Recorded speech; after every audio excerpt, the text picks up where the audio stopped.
Do you know someone who suffers from anxiety or depression? Do you know of a school that could use funding for educational resources?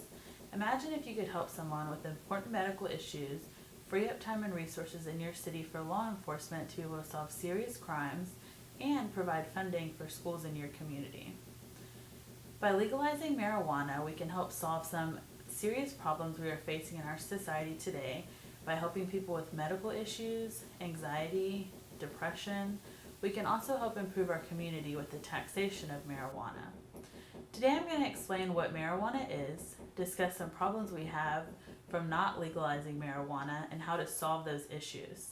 Then I will let you know what will happen if we don't legalize marijuana and how you yourself can take action. So what is marijuana? According to the National Institute of Drug Abuse, marijuana, also called weed, herb, pot, grass, bud, ganja, Mary Jane, and a vast number of other slang terms, is a greenish-gray mixture of the dried flowers of cannabis saliva. Marijuana can also be used to brew tea, particularly when it is sold or consumed for medicinal purposes. It is frequently mixed into foods, edibles, such as brownies, cookies, or candies. I know what you might be thinking. What problems are we actually facing by not legalizing marijuana? First, we are focusing too much time and resources on prosecuting people for possession of marijuana. According to the National Institute of Drug Abuse, in Texas, 97% of all marijuana-related arrests are for possession, not for manufacturing or distribution. Not to mention, our school system could really use the tax dollars. In an article titled Education Week from 2016, the article talks about our failure to provide an adequate education to Texas' 5 million students. The government's response to the article? They stated, "Money is not pixie dust that would magically fix schools, and in the state, Texas, already outperforms the neighboring states." But what if there was a solution to fix the schools? Another problem we often see in our society could be in your family. Do you know someone who has cancer, pain, anxiety, or stress? According to an article titled Alive, Canada's Natural Health and Wellness magazine from 2016, marijuana can be used to reduce pain experienced by cancer patients. It can help stop nausea and vomiting. Also mentioned are other medicinal uses of marijuana, which include addressing losses of appetite, reducing anxiety, and treating cancer. I recently went on vacation to Seattle with some of my family members. One of them suffers from severe anxiety and depression and really bad back pain. I offered this person to have an edible while we were in Seattle just to see if it helped. She began giggling and having so much fun, and she also said later that the pain she usually has radiating down her leg had decreased significantly. The marijuana didn't take away that back injury, but it did help ease the pain that she had, and it also helped with her anxiety.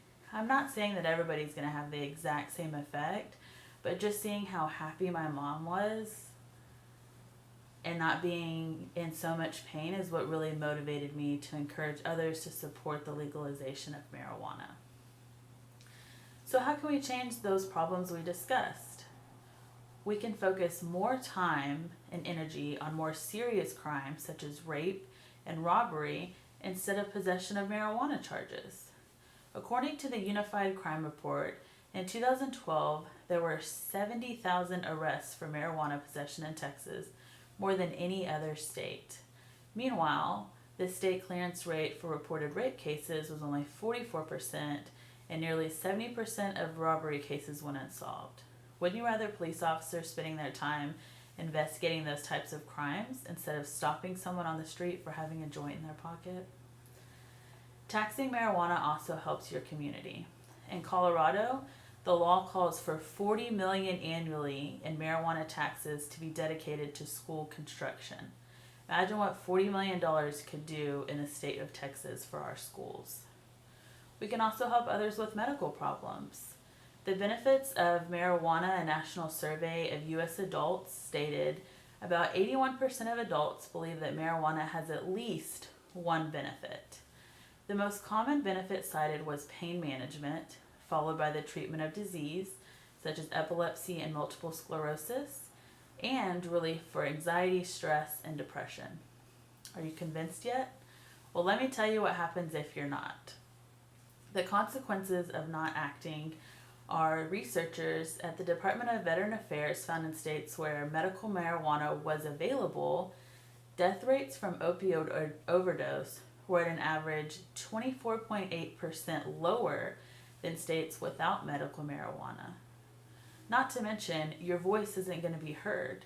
If you support the cause, don't you want your voice to be heard? Imagine if that was a close family member or even yourself on vacation experiencing anxiety, but you were in a state where, like Texas, where marijuana wasn't accessible, so your family member just has to suffer, or even you. So what can you do? You can support the legalization of marijuana in Texas. Vote. Your voice matters. Email your legislators and let them know that you support the legalization of marijuana. Volunteer. You can go to texasmarijuanapolicy.org, click Take Action at the top, then fill out the Get Involved form. I hope that learning what marijuana is, how legislation can help solve medical, criminal, community problems, and the consequences of not supporting the legalization of marijuana has given you the same motivation it gave me to first go online to texasmarijuanapolicy.org to find out how you can support the legalization of marijuana.